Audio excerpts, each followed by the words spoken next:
Good morning all of you. आज हम लोग सत्यापित करने सीखेंगे रूट टू एक अपरिमेय संख्या है, रूट थ्री एक अपरिमेय संख्या है, रूट सेवन एक अपरिमेय संख्या है। इस टाइप के प्रश्न को देखते हैं। इससे पहले हम लोग 1.1, 1.2, 1. ये सब पढ़ चुके हैं, तो आप जाके वहाँ से देख सकते हैं। तो ठीक है, देखते हैं हम लोग इस टाइप के प्रश्नों को कैसे बनाएंगे और आसानी तरीके से बनाएंगे। चलिए ठीक है, देखते हैं। तो प्रमेय लिखा हुआ है आपके एनसीईआरटी बुक में दिया हुआ है। पहले उसको हम सॉल्व करते हैं और उसके बाद बारी बारी से जैसे जैसे प्रश्न आएगा उसे सॉल्व करते जाएंगे। क्या लिखा? प्रमेय 1.4 सिद्ध कीजिए कि रूट टू एक अपरिमेय संख्या है। आपको प्रूव करके दिखाना है कि रूट टू एक अपरिमेय संख्या है। ये हम लोग जानते हैं कि अपरिमेय संख्या है क्योंकि ये पूर्ण वर्ग संख्या पूरा नहीं है, लेकिन ये कैसे होता है इसके बारे में हम लोग आज जानेंगे। तो ऐसे प्रश्न को हल करने के लिए सबसे पहले हम लोग क्या करते हैं, इसको हम अपोजिट माने, मतलब इसका उल्टा। रूट टू अपरिमेय है लेकिन हम मान के चलेंगे परिमेय संख्या। इसमें एक प्रमेय आता है, थ्योरम, कंट्राडिक्शन मतलब विरोधाभास। विरोधाभास क्या होता है?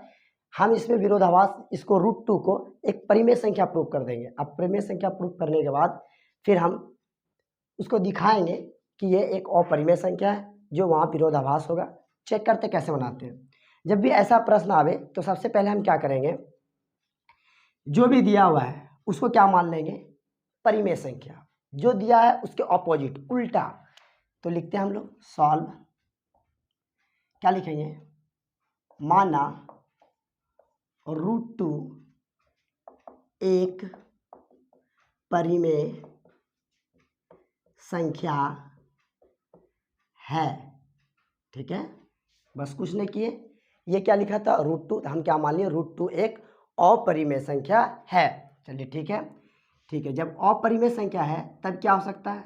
जब ये अपरिमेय संख्या होगा तो रूट टू को हम पी बाई क्यू के रूप में लिख सकते हैं, मतलब रूट 2/1 लिख सकते हैं। हाँ या नहीं? लिख सकते हैं, कोई दिक्कत नहीं। चलिए, इसके बराबर हम कुछ पूर्णांक मान लेते हैं। मान लेते हैं इसको a बाई बी। आप कुछ भी मान सकते हैं, p by Q, m by n, जो मानने का मन है मान सकते हैं। हम a बाई बी मान लिए। और a और b क्या है? एक पूर्णांक है। क्या है? पूर्णांक, जिसके बीच का HCF 1 प्राप्त होता है, मतलब एक सह अभाज्य संख्या है। तो ये परिमेय कब होगा? जब इसके नीचे 0 नहीं आना चाहिए। मतलब यहाँ लिख सकते हैं, तो यहाँ पे क्या है, b 0 के बराबर, छोड़िए इसको हटा दें, तो यहाँ लिख देंगे जहाँ a तथा b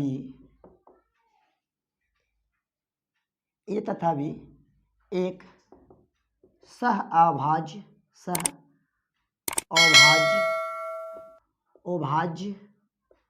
पूर्णांक है। क्या मान लिया हम? रूट 2/1 बराबर a/b। आप भी कुछ मान सकते हैं, p by Q, m by n, जो ही मानना है। तो जहाँ a और b एक अभाज्य पूर्णांक है। अभाज्य पूर्णांक मतलब क्या था? वैसा पूर्णांक जिसके बीच का महत्तम समावर्तक 1 प्राप्त होता हो, वो क्या कहलाएगा? अभाज्य संख्या। ठीक है, अगर कोई भी चीज p बाई क्यू के रूप में लिखते हैं, मतलब परिमेय संख्या हो, तो वहाँ लिखते हैं कि q कभी भी 0 के बराबर नहीं होता है। ये भी दिखा सकते हैं, लिख सकते हैं। चलिए ठीक है, अब हम क्या करेंगे, हम इसको दिखाएंगे, चेक कर लेते हैं। तो यहाँ देखिए, क्रॉस मल्टीप्लाई करिए तो a बराबर क्या हो जाएगा, ये दर्ज करिए। तो b रूट 2 इक्वल क्या होगा? ये होगा। कुछ नहीं किए, b गुना रूट 2, b रूट 2 बराबर 1 गुना a, ये हो गया। ठीक है, अब हम क्या करेंगे, हमको दोनों तरफ वर्ग करना। क्या करना है? वर्ग, मतलब दोनों तरफ वर्ग करने पर। ठीक है, करते हैं। b रूट 2 का स्क्वायर बराबर a का स्क्वायर। ठीक है, जब b रूट 2 का स्क्वायर करेगा, मतलब कैसे, b रूट 2 गुना b रूट 2 करते हैं, तो b गुना b, कोई भी चर में जब गुना होता है तो वो पावर के रूप में आता है। देखिए, चेक करते हैं, b गुना b क्या होगा? b का स्क्वायर। कोई डाउट नहीं होना चाहिए। और रूट 2 गुना रूट 2 क्या आ जाएगा 2, तो हम इसको लिख सकते हैं 2 गुना बी का स्क्वायर, ऐसे लिख सकते हैं। बस देख लिए कैसे कैसे आया, तो लिख सकते हैं इसको हम डायरेक्ट 2b² इक्वल ए का स्क्वायर। यहाँ तक कोई डाउट नहीं होना चाहिए। क्या किए, बस क्रॉस मल्टीप्लाई किए, दोनों तरफ वर्क किए, वर्क करने के बाद देखिए यहाँ कैसे कैसे आया, बस लिख दिए। अब हम क्या करेंगे, यहाँ देखिए b को फ्री करते हैं, तो b² बराबर क्या होगा a²/2। चलिए अब यहाँ से हम कुछ सीखे, हम लोग सीखे इसका मतलब क्या है, ये a² जो है ये 2 से क्या हो रहा विभाजित हो रहा, मतलब 2 से भाग लग रहा है, ये 2 से इसको भाग देगा। तो हम यहाँ पे लिखेंगे कि ये 2 से a² क्या है विभाजित है, a² क्या है एक पूर्णांक है, पूर्णांक में कुछ भी हो सकता है, 1 2 3 4 5 6 7 8 10 कुछ भी हो सकता है। ठीक है, हम इसको मिटा रहे फिलहाल, अब इसे समझते हैं हम लोग। तो हम लिखेंगे इससे क्या पता चला कि लिखेंगे चूंकि 2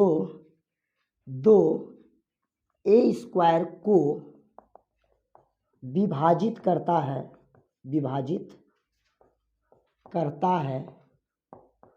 है इसलिए a भी 2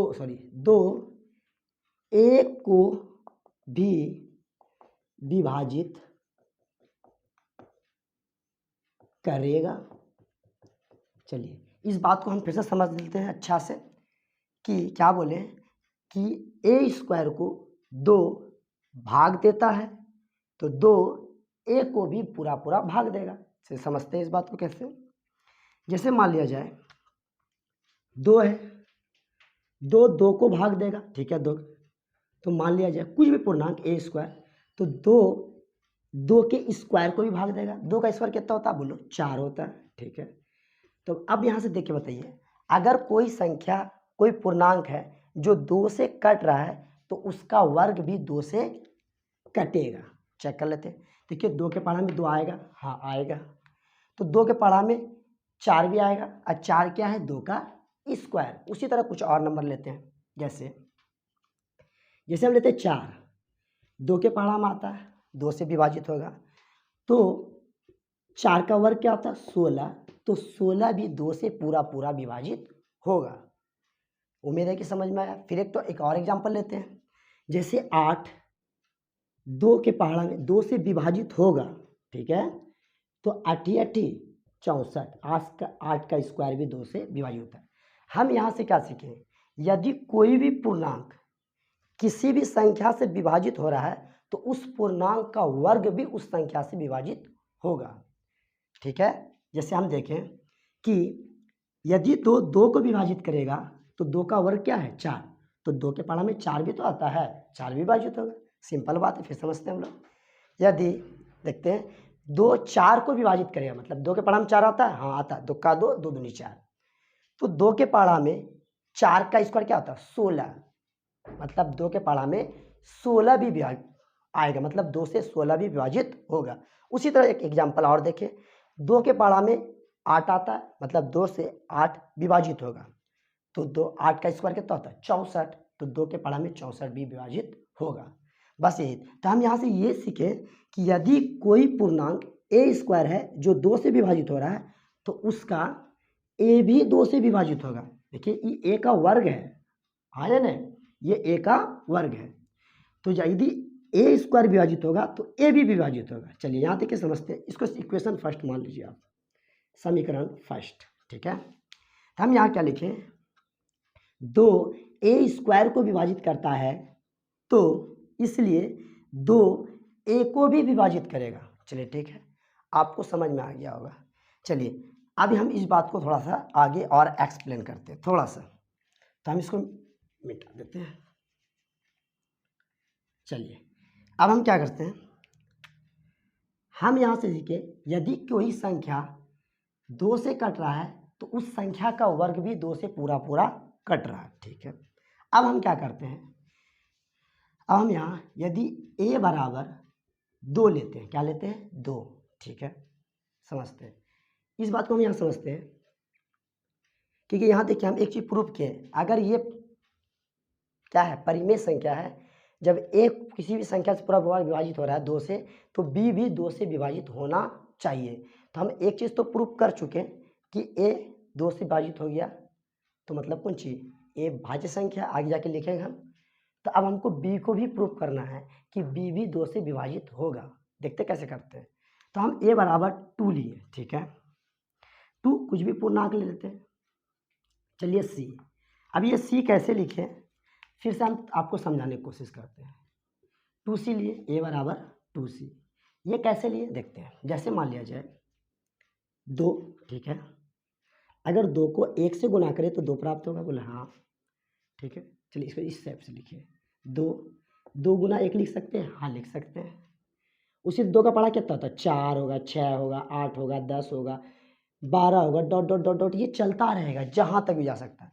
तो हम ये क्या लिख सकते हैं, 2 को 2 गुना 2, हाँ या नहीं, 2 तिया 6, 2 चौके 8, 2 पंचे 10, 2 छके 12 एंड सॉन्ग, ये चलता ही रहेगा। तो हम क्या सीखें यहाँ से, यदि a बराबर 2 लेते हैं, तो अगर ये पूर्णांक हम c मान लेते हैं, क्या मानते हैं, a बराबर 2c, तो 2c अगर 2 के साथ कोई भी पूर्णांक होता है तो वो 2 का मल्टीपल होगा। जैसे मान लिया जाए, जैसे ये देखिए 1 2 3 4 5 6, ये है ना, इसको हम मान लिए c, क्या मान लिए c, मतलब एक किसी संख्या का गुणांक है तो उसके गुणांक होने वाला संख्या। तो इससे क्या पता चला कि a बराबर 2c, क्या चीज़, a बराबर 2c, और c क्या है, एक कोई भी पूर्णांक है। यदि किसी संख्या a को कोई 2 विभाजित करता है 2, तो उस 2 का गुणांक भी a को विभाजित करें।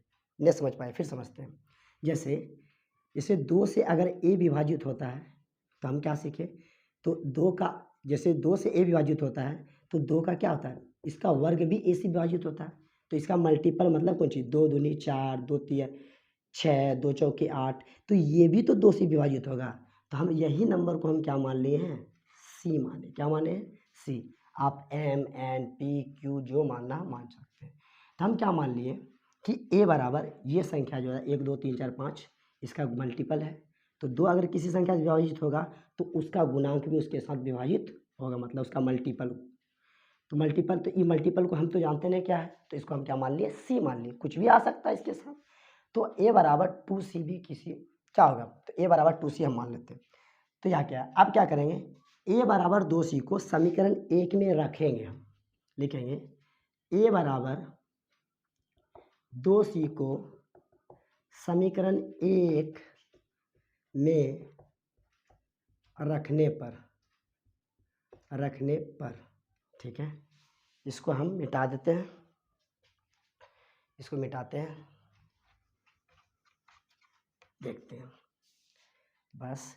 तो ये देखिए यहाँ समीकरण 2 यहाँ पे है, समीकरण 1 यहाँ पे है, क्या है, बी स्क्वायर, तो लिख दीजिए ऐसे से है, बी स्क्वायर बराबर ए स्क्वायर, मतलब ए की जगह क्या रखना हमको, 2c का स्क्वायर बटे कितना 2, तो यहाँ आपका क्या आएगा, b का स्क्वायर बराबर 2 दूनी, देखिए 2c, मतलब 2c गुना 2c, तो 2 दूनी कितना होगा, 4 होगा, ठीक है। 80 गुना c क्या होगा, c का स्क्वायर होगा, c का स्क्वायर, अब बटे भैया 2 होगा, ठीक है।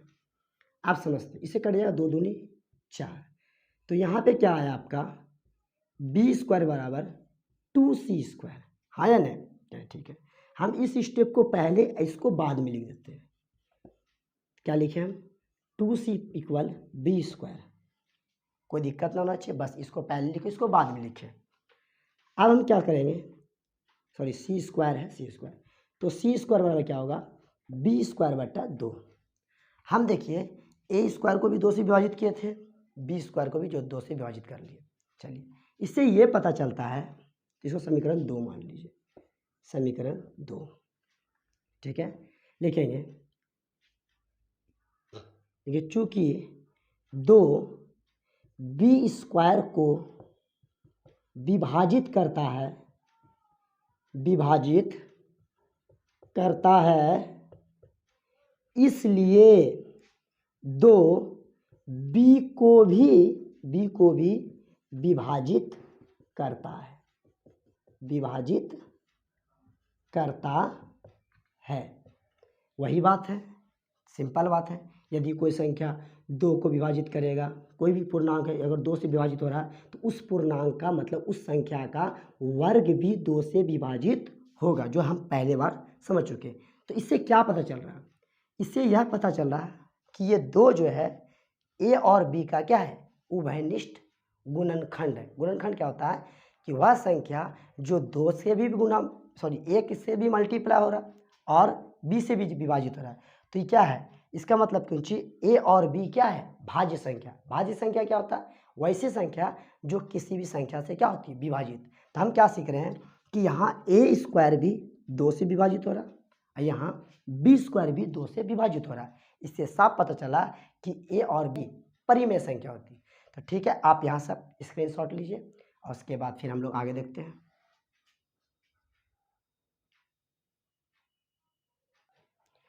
ठीक है, तो हम 2 समीकरण प्राप्त किए थे। क्या प्राप्त किए थे कि एक था सी स्क्वायर बराबर, एक था ए स्क्वायर बराबर बी स्क्वायर बराबर ए स्क्वायर बटे 2 और दूसरा था सी स्क्वायर बराबर बी स्क्वायर बटे 2। मतलब ये कि दोनों क्या देखे कि यहाँ पे ए स्क्वायर भी विभाजित हुआ और बी स्क्वायर भी विभाजित हुआ। इससे साफ पता चलता है कि दो, अब यहाँ से लिखें, कैसे लिखेंगे, इसलिए दो ए तथा बी का उभयनिष्ठ गुणनखंड है, मतलब कॉमन फैक्टर है, गुणनखंड है। जब कोई संख्या का कोई गुणनखंड होता है, गुणनखंड है, तो इसका मतलब ए और बी क्या है, भाज्य संख्या। इसलिए ए तथा बी एक भाज्य संख्या है। जब कोई भी भाज्य संख्या है तो वो कैसी संख्या होगी, तो वो परिमेय संख्या होगी। जैसे एग्जांपल के लिए 2, 4, 6, 1, 2, 3, कोई भी संख्या जो करता है 2, 4, 6, जब किसी संख्या टेबल में आ रहा है तो वो कैसी संख्या हो गया, भाज्य संख्या। जैसे मान लिया जाए 2 दिए, 4 दिए, 6 दिए, 9 दिए। देखिए कोई से 2 के पारा में आता है, ये भी 2 के पारा में, 2 के पारा में आता है, 3 के भी पारा में आता है, 3 के पारा में आता है। तो ये जो कट रहा पूरा ये कैसी संख्या है, भाज्य संख्या है। सिंपल बात है, भाज्य संख्या वैसी संख्या जो किसी भी संख्या से पूरा विभाजित होती हो। देखते हैं, तो इसलिए भाज्य संख्या है, तो लिखेंगे अतः √2 एक परिमेय संख्या है। चलिए ठीक है, हम तो प्रूव कर दिए √2 एक परिमेय संख्या है, लेकिन यह विरोधाभास है, क्योंकि √2 पूरा दुनिया जानता है, हम लोग सब जानते हैं कि क्या है, अपरिमेय संख्या, लेकिन हम लोग इसको प्रूव कर लिए हैं परिमेय संख्या। तो ये गलत बात है ना। तो उसका मतलब गलत क्या है, तो हम लोग जो सोचे वो क्या है, गलत है, और रियलिटी में गलत है। तो उसको क्या करना, तो सही क्या है, तो क्या है, तो लिखेंगे क्या, √2 क्या है, एक अपरिमेय संख्या रियलिटी में, लेकिन हम लोग क्या माने, प्रूफ क्या कर दिए, परिमेय संख्या। तो ये रियलिटी में क्या हो गया, तो ये क्या हमारा हम जो मानते हुए चल रहे हैं, सोच रहे कि यार √2 क्या होगा, परिमेय संख्या होगा, लेकिन ऐसा नहीं होता, क्योंकि √2 का क्या पूरा पूर्ण वर्ग संख्या नहीं है। इसलिए हम जो मान रहे थे, इसलिए क्या है, विरोधाभास। जब आप कोई गलत काम करिएगा तो लोग उसका क्या, उसको गलत को सही करिएगा तो लोग उसका क्या बोलेगा, अब उसका विरोध करेगा। तो ये चीज़ें हम जो किए हैं, √2 एक परिमेय संख्या, तो ये क्या है, ये विरोधाभास हो गया, मतलब इसका विरोध होगा। क्यों, क्योंकि क्या है, ये अपरिमेय संख्या, हम इसको प्रूव कर दिए परिमेय संख्या। तो आपको लिखना पड़ेगा, अतः हम जो सोच रहे हैं वो क्या है, गलत है, √2 क्या है, एक अपरिमेय से। तो लिखेंगे इस बात को, अतः यह विरोधाभास है, विरोधाभास है,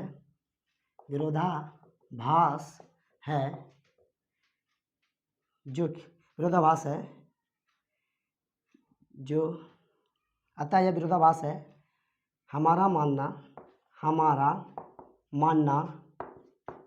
गलत है। तो सही क्या है, हम जो माने, अतः यह विरोधाभास है, हमारा मानना गलत है। तो सही क्या है, तो लिखेंगे हम, अतः यह विरोधाभास है, हमारा मानना गलत है, इसलिए √2 एक परिमेय संख्या है। यही आपका हो गया हैंस प्रूफ, सत्यापित, हैंस प्रूव्ड।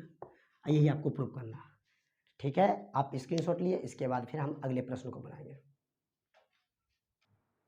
अब हम लोग सेम उसी टाइप का उदाहरण 9 का बनाएंगे एनसीईआरटी बुक का। क्या दिया हुआ, सेम क्वेश्चन है, सेम हूबहू टोटल काम वैसे करेंगे, समझना, ध्यान से देखना। हम लोग इस टाइप को 2-3 क्वेश्चन बना रहे ताकि ऐसा कोई भी क्वेश्चन आवे हम लोग आसानी से बना सकते हैं। देखते हैं, ध्यान समझते हैं। क्या लिखा, सिद्ध कीजिए कि √3 एक अपरिमेय संख्या है। तो हम क्या करेंगे, ऐसे प्रश्न का उत्तर देखे थे कि जो बोलेगा सिद्ध करने के लिए जस्ट उसके उल्टा मानना। √3 अपरिमेय, हम क्या मान लेंगे, परिमेय संख्या। लिखते हैं फटाफट, देखेंगे। तो क्या करेंगे, माना सॉल्व, माना √3 एक परिमेय संख्या है। परिमेय संख्या है, क्या मान लिए, √3 एक अपरिमेय संख्या है। तो क्या माना √3 एक परिमेय संख्या, ठीक है। तो अब परिमेय संख्या हो तो उसको कैसे लिखते हैं हम लोग, p/q के रूप में, मतलब बाय के रूप में, फ्रैक्शन के रूप में। देखते हैं, भिन्न के रूप में लिखते हैं। तो इसको √3 बोले, हाँ। इसके नीचे पूछने थे क्या है, 1 दे सकते हैं। इसको हम लोग क्या माने थे, a/b, लेकिन कंडीशन होता है परिमेय संख्या क्या होता है, b is not equal to क्या होना चाहिए, 0। नीचे 0 कभी आना नहीं चाहिए। फिर लिख देंगे, जहां a तथा b सह अभाज्य पूर्णांक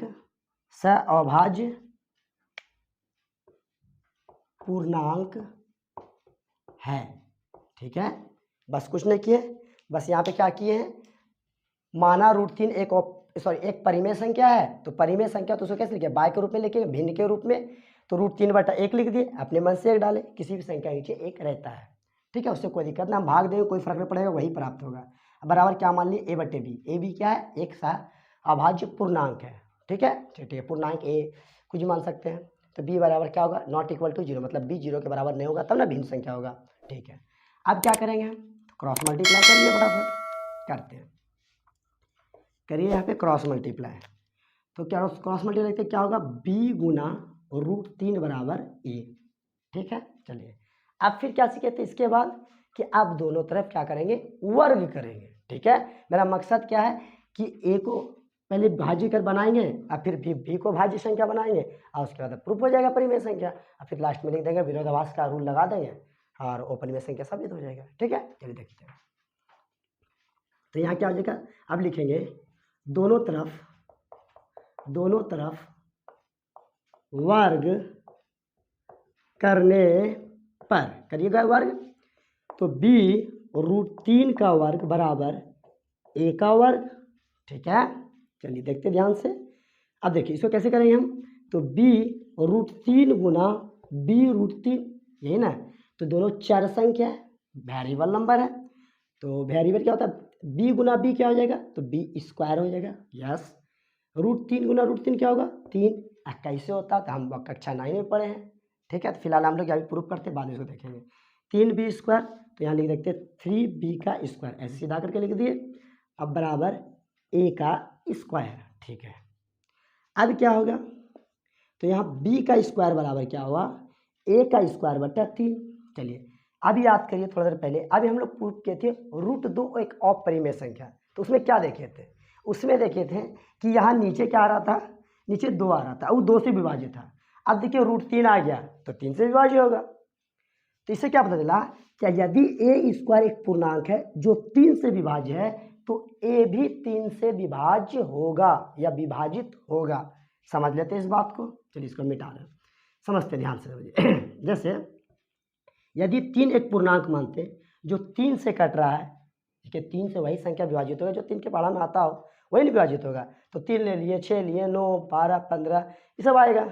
चलिए 3 का स्क्वायर के 3, तो 3 के पढ़ा में आता है, ठीक है। आज बोलिए 3 का स्क्वायर कितना, बोलिए 9 आएगा। तो बताइए यदि 3 से विभाजित हो रहा, 3 से भाग लग रहा, तो 3 का स्क्वायर क्या होता है 9, तो 9 भी 3 के पहाड़ा में आता है, इसका मतलब 9 भी 3 से विभाजित हो रहा है। उसी तरह दूसरा चीज़ सोचिए, जैसे 9 3 के पहाड़ा में आएगा, विभाजित होगा, ठीक है, तो 9 का वर्ग भी 3 से विभाजित होगा, हाँ या नहीं, 9 नमा 81, ये भी 3 से विभाजित होगा। इससे पता चला यदि कोई भी पूर्णांक 3 से विभाजित हो रहा है तो उस पूर्णांक का वर्ग भी 3 से पूरा पूरा विभाजित होगा। समझ में आ गया होगा। अब इस बात को हम यहाँ लिखेंगे, क्या लिखेंगे, इसको समीकरण फर्स्ट मान लीजिए आप, इस बात को लिखेंगे, अतः ठीक है, सॉरी यहाँ पे क्यूब नहीं होगा, यहाँ पे स्क्वायर होगा, ठीक है, मिस्टेक से 3 लिखा गया था, क्यूब लिखा था। 9 यदि कोई संख्या 3 से विभाजित हो रहा है तो उस संख्या का वर्ग, मतलब पावर कितना होना चाहिए 2 होना चाहिए, गलती से 3 लिखा गया था, उस संख्या का वर्ग भी क्या होगा 2 से, मतलब 9 नमा 81 2 से विभाजित होगा, कोई दिक्कत नहीं, ठीक है। अब यहाँ लिखते हैं, उसी बात को लिखेंगे कि इसलिए 3 a स्क्वायर को विभाजित करता है चूंकि 3a स्क्वायर को विभाजित करता है, इसलिए 3a को भी विभाजित करता है। चलिए वही बात लिखे, यदि 3 a स्क्वायर को विभाजित करेंगे, a को विभाजित करेगा तो उस संख्या के वर्ग को भी 3 विभाजित करेगा, बस वही बात लिखे। यहाँ 3 था, 3 a स्क्वायर को विभाजित करता है तो 3 का वर्ग 3 a स्क्वायर को विभाजित करता है तो 3 a को भी विभाजित करता है, सिंपल बात है। चलिए ठीक है, अब क्या किया, हम a को तो प्रूफ कर लिए, अब हम किसको करना, b को प्रूफ करना, तो अब कैसे मानेंगे, बस उसी तरह हम क्या मान लेंगे, a बराबर कितना c 3c, मतलब क्या आता, चलिए ठीक है, यदि a बराबर 3 लेते हैं, यदि 3 को विभाजित करेगा तो 3 का 3, तो इसको ऐसे लिख सकते हैं, चलिए ठीक है, 3 दूना 6, 3 तिया 9, 3 चौके 12, इससे क्या पता चला, यदि यदि 3 को विभाजित करेगा तो 3 1 गुना 3 को विभाजित करेगा, तो समझते हैं, यदि 3 को विभाजित करेगा तो 3 गुना 2 3 दूनी 6 को भी विभाजित करेगा, हाँ या नहीं, चलिए ठीक है। तो इसके मल्टीपल बहुत कुछ हो सकता है, जीते चलते रहेगा, ठीक है, 3 का टेबल में आते रहेगा, कटते रहेगा, तो इसको हम क्या मान लिए, इसको तो वो कोई पूर्णांक हम मान लिए, इस पूर्णांक को हम मान लिए c, क्या मान लिए c, तो बराबर लिख दिए a बराबर 3c। अब इस वैल्यू को समीकरण 1 में रख देंगे और आगे हम लोग सॉल्व करेंगे, तो हम इसको अब a बराबर 3c समीकरण 1 में पुट करेंगे, जहाँ से हमको क्या मिल जाएगा, b स्क्वायर वाला मिल जाएगा, मतलब b भी वहाँ से विभाजित हो जाएगा। ध्यान से देखते हैं, तो लिखेंगे a बराबर 3c समीकरण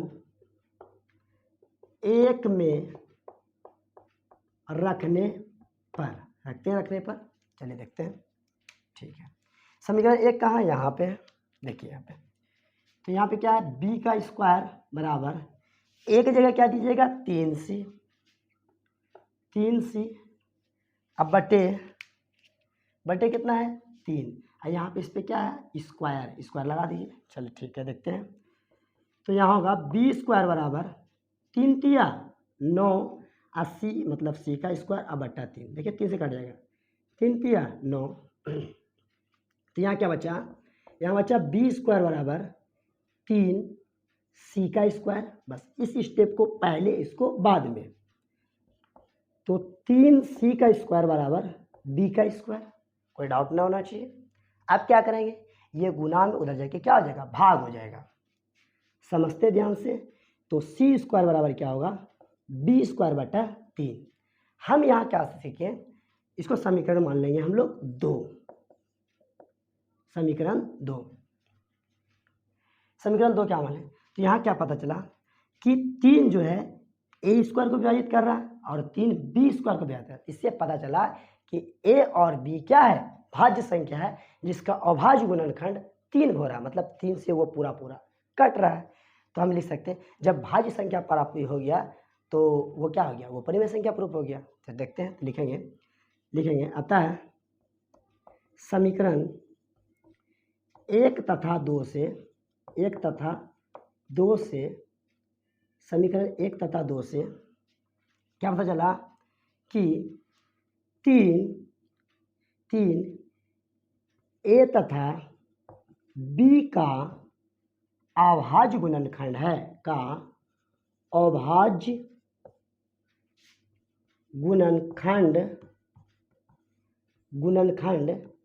है। अब मेरे पास जगह नहीं है, फिर से एक बार समझ लेते हैं कैसे कैसे हम बनाएं।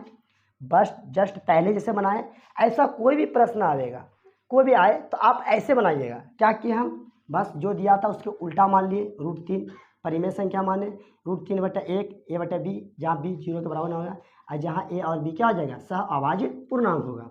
ठीक है, तो b बराबर b रूट क्रॉस मल्टीप्लाई किए तो b√3 बराबर a। आप दोनों तरफ क्या किए, वर्ग किए, तो वर्ग किए तो क्या हो गया, b√3 का स्क्वायर, दोनों स्क्वायर किए तो 3b² बराबर a², और b², तो यहाँ क्या b² जैसे तैसे ही गुणांक में था, उधर आके भाग गया, समीकरण फर्स्ट हुआ।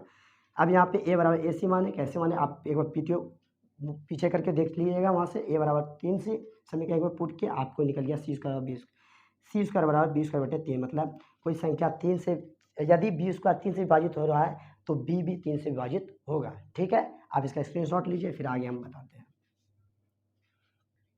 तो अब हम क्या देखें कि 3 ए तथा बी का अभाज्य गुणनखंड है, इसलिए ए तथा बी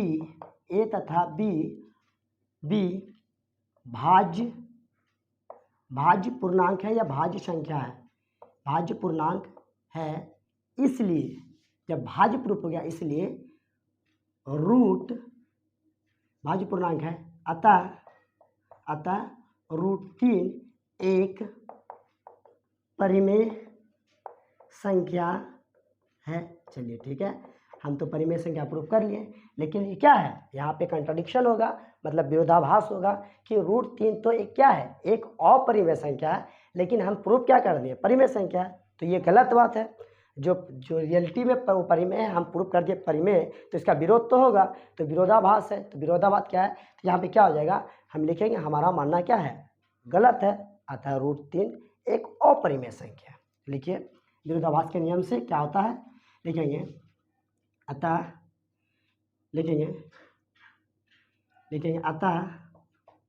हमारा मानना गलत है, मतलब रॉन्ग है।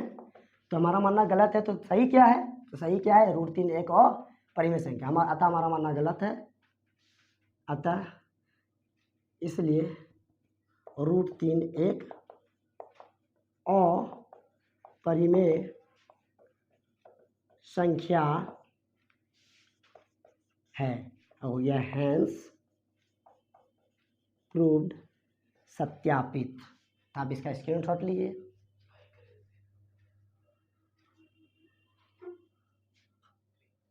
अब हम लोग प्रश्नावली 1.3 का प्रश्न संख्या 1 एक सिद्ध कीजिए कि √5 एक अपरिमेय संख्या है। सेम वैसे क्वेश्चन जैसे हम लोग बनाते हुए आ रहे हैं, 2-3 क्वेश्चन प्रैक्टिस कर लेंगे, तो इस टाइप का कुछ भी क्वेश्चन आएगा सिंगल नंबर में तो हम आसानी से बना सकते हैं। देखते हैं कैसे बनाते हैं, वैसे करना। ये अपरिमेय संख्या, तो हम मानेंगे क्या, √5 एक परिमेय संख्या है। ठीक है, तो लिखते हैं फटाक से, सॉल्व क्या लिखेंगे, माना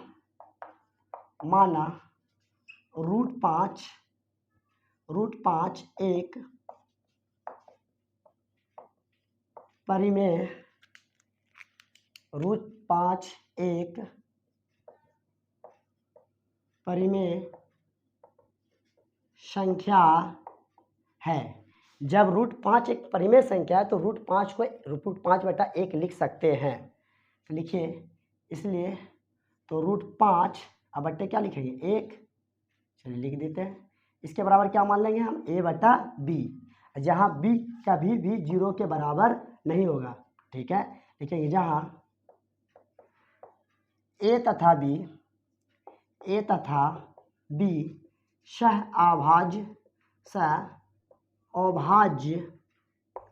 अभाज्य पूर्णांक है, ठीक है।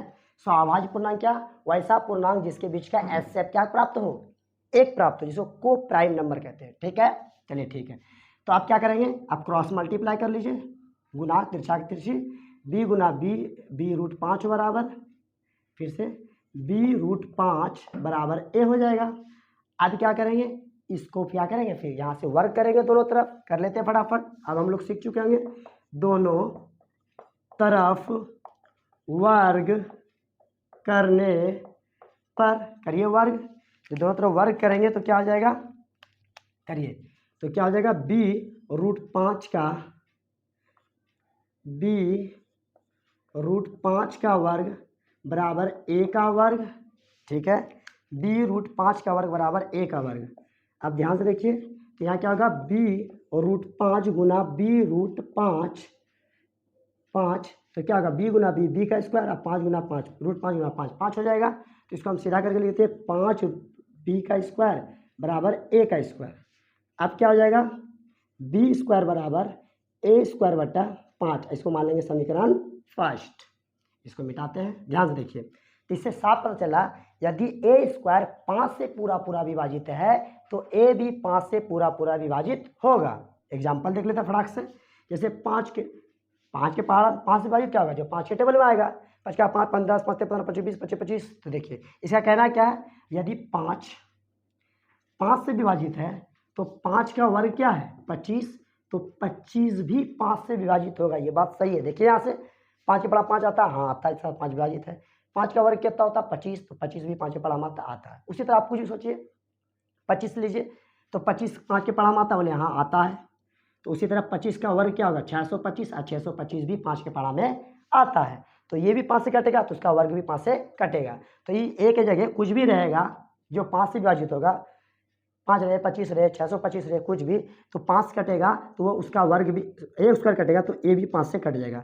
अभी हम लोग 2 क्वेश्चन बनाए, रूट 2 में क्या था, यदि कोई संख्या 2 से कटता तो उसका वर्ग भी 2 से कटता था।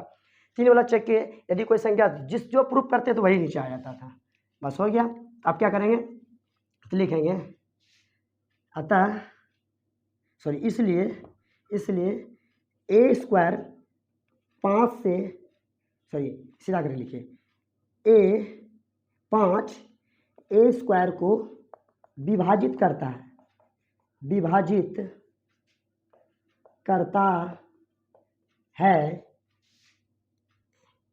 इसलिए चूंकि 5 ए स्क्वायर को विभाजित करता है, इसलिए 5 ए को भी विभाजित करता है, बस वही बात लिखें। अब ए स्क्वायर प्रूफ कर लिया, तो आप क्या करेंगे, हम इसके द्वारा बी स्क्वायर को भी कर लेंगे, फिर हम लोग का फटाक से प्रूफ हो जाएगा। देख लिए फटाक से, ध्यान से, तो ध्यान से देखते हैं हम लोग, देखते हैं यहाँ से, तो यहाँ क्या हो जाएगा, तो लिख सकते हैं। अब क्या मान लेंगे, ए बराबर 5c, उसमें 2c मान लेते हैं, यहाँ 5c। आप 5c क्या, तो 5 का मल्टीप्लाई 5 का 5 5 10 5 15 5 20 1 2 3 4 5 आएगा, तो उसके क्या मान लेंगे, c मान लेंगे। आप m n कुछ भी मान सकते हैं, बना सकते हैं। लिखेंगे a बराबर 5c को समीकरण 1 में रखने पर, रखिए समीकरण 1 क्या, यहाँ देखिए, यहाँ क्या हो गया, बी स्क्वायर बराबर ए, मतलब हम लाल मार्कर लिख रहे हैं, ये मार्कर नहीं चल रहा, ठीक है, तो यहाँ से ऐसे लिख दिए, तो बी स्क्वायर बराबर 5c का स्क्वायर अब बटे 5, तो क्या हो जाएगा, बी स्क्वायर बराबर 25c स्क्वायर बटे 5, तो 25 कट जाएगा यहाँ से, तो हो जाएगा बी स्क्वायर बराबर 5c का स्क्वायर। अब इसको इधर इसको 5c स्क्वायर को पहले, अब बी स्क्वायर को बाद में। चलिए, तो c स्क्वायर बराबर क्या हो गया, बी स्क्वायर बटे 5, इसको बना दिया हम समीकरण 2। तो समीकरण 2 से क्या बताया कि ए स्क्वायर को भी 5 विभाजित कर दिया, बी स्क्वायर को विभाजित कर दिया, इसका मतलब 5 कैसे संख्या है, 5 अभाज्य गुणनखंड है किसका, बी का, और ए और बी क्या है भाज्य संख्या, तो भाज्य संख्या तो जो सभी अभाज्य होता है वो परिमेय संख्या कहलाता है, सिंपल बात है। तो लिखिए, तो समीकरण अतः, इसलिए समीकरण 1 तथा 2 से, 1 तथा 2 से क्या पता चला कि 5 ए तथा बी का अभाज्य गुणनखंड है। तो आप यहाँ तक स्क्रीनशॉट लीजिए और उसके बाद फिर हम लोग आगे देखते हैं। ठीक है, तो यहाँ क्या 5 क्या है, 5 ए और बी का क्या है, अभाज्य गुणनखंड है। इसलिए ए तथा बी एक भाज्य पूर्णांक है या भाज्य संख्या है, एक भाज्य संख्या, ए तथा बी भाज्य संख्या है या भाज्य पूर्णांक है। भाज्य हो क्या, तो लिखेंगे अतः रूट 5 एक परिमेय संख्या है। जब ये परिमेय संख्या, तो ये बात क्या गलत है, यहाँ पे एक विरोधाभास का नियम लागू होगा कि रूट 5 तो परिमेय संख्या होता है ना, लेकिन हम लोग तो प्रूफ कर दिए। तो इस बात को लिखेंगे कि यह विरोधाभास है, हमारा मानना गलत है, रूट 5 एक अपरिमेय संख्या है। ये गलत है, हमारा मानना गलत है, सही क्या है, तो जो वहाँ लिखा हुआ अपरिमेय संख्या तो वही सही है। तो लिख देंगे अतः यह विरोधाभास है। आप भाषा अपने से बना के लिख सकते हैं, कोई दिक्कत नहीं। यह विरोधाभास है, हमारा मानना गलत है। इसलिए रूट 5 एक अपरिमेय संख्या है। देखिए हैंस प्रूव्ड। ठीक है, तो हम इस टाइप के प्रश्न को आपके एनसीईआरटी बुक में 3 को दिया था। आपके एग्जाम में कुछ भी पूछे, रूट 7, रूट 11, रूट 13, अभाज्य संख्या ही रहेगा उस टाइप का जिसका पूर्ण वर्ग होता है, रूट 19, रूट 23, रूट 17, कुछ भी दे आप एकदम सेम वैसे बनाइएगा। यहाँ 5 आया, वहाँ 17 आएगा, रूट 13 देगा तो रूट यहाँ 13 आ जाएगा, 13 से भाई एकदम सेम हुआ है, आपको रटना नहीं है, ध्यान से वीडियो देखना। ठीक है, तो अब हम लोग आगे के वीडियो को देखेंगे, लेकिन आपको कैसा लगा, समझ में आया नहीं आया, तो आपको कमेंट करके बताना और लाइक करना, सब्सक्राइब करना और ज़्यादा से ज़्यादा लोगों के लिए शेयर करना। धन्यवाद।